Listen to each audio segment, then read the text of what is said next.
আগামীকাল সারা বাংলাদেশে আমাদের অবরোধ। এই হত্যাকারীরা কিছু মহিলাদেরকে ঝাড়ু নিয়ে মাঠে নামিয়েছে। সরকার প্রধান খুব নীরবতা অবস্থান করছে।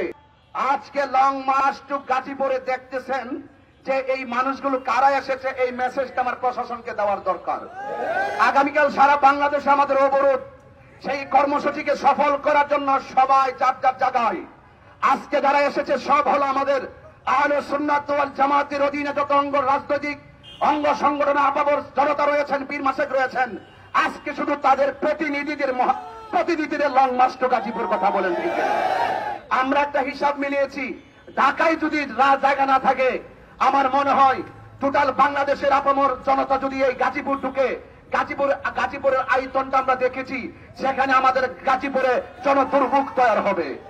সেই দিকে চিন্তা করে, জনগণের দিকে চিন্তা করে, দেশের ভাবমূর্তির কথা চিন্তা করে আমরা আমাদের কর্মসূচিকে একটা সিম্পলি জায়গায় এসে বার্তা দেওয়ার জন্য এখানে হাজির হয়েছি।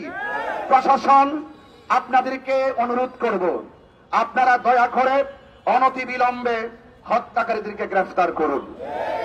আর না হয় আপনারা দেখছেন এই আন্দোলন ধারাবাহিকভাবে চলবে।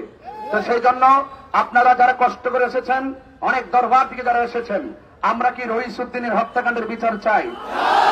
আচ্ছা, আপনারা কি এটা দেখেছেন কিনা জানি না, যারা এদিকে আছেন আপনারা দেখেছেন কিনা আমি জানি না। এই হত্যাকারীরা কিছু মহিলাদেরকে ঝাড়ু নিয়ে মাঠে নামিয়েছে এবং ওই আমার রইসউদ্দিনের বিরুদ্ধে তারা তো মেরেছে, আবার মিথ্যা অপবাদ দিয়ে তারা ঝাড়ু মিছিল করেছে।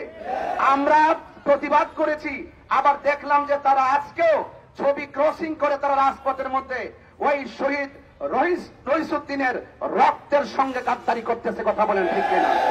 এই জন্য এই বিচার বহির্ভূত হত্যাকাণ্ড রাষ্ট্রীয় আইন এলাও করে না, ধর্মীয় আইন এলাও করে না। এই জন্য যারা আইন হাতে তুলে নিয়ে মব সৃষ্টি করে এই দেশকে খুনের রাজ্যে পরিণত করছে, আমরা দেখতে পাচ্ছি সরকার প্রধান খুব নীরবতা অবস্থান করছে। সারা বাংলাদেশে এভাবে আন্দোলন চলছে, ওনার ঘুম আর কখন ভাঙবে? কথা বলেন ঠিক কিনা?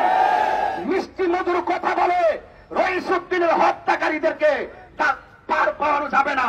মিষ্টি মধুর কথা বলে রইসউদ্দিনকে যারা শহীদ করেছে তাদেরকে আড়াল করা যাবে না। কথা বলেন ঠিক কিনা বলেন?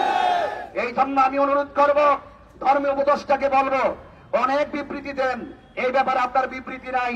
স্বরাষ্ট্র উপদেষ্টাকে বলবো, আপনার বিবৃতি নাই। সরকার প্রধানকে বলবো, আপনার কোনো বিবৃতি নাই। আপনার কি প্ল্যান ওই মানবিক করিডোরের নামে ওই ভিন্ন এজেন্ডা এই দেশে বাস্তবায়ন করার জন্য, এই দেশকে আবার আরেকটি ধ্বংসের দিকে ঠেলে দেওয়ার জন্য আপনার মিটিং মিছিল চলে?